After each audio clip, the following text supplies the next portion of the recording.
Control panel. Control panel of the machine enables the operator to control the different parts of the machine.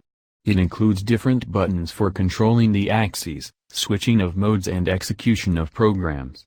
Different programs can be stored, modified and executed using this panel. Cutting head. The cutting head moves in 3 axes while the workpiece is stationary.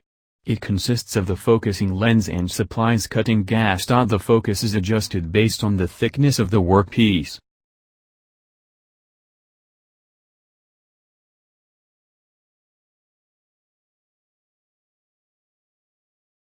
Control panel. Control panel of the machine enables the operator to control the different parts of the machine.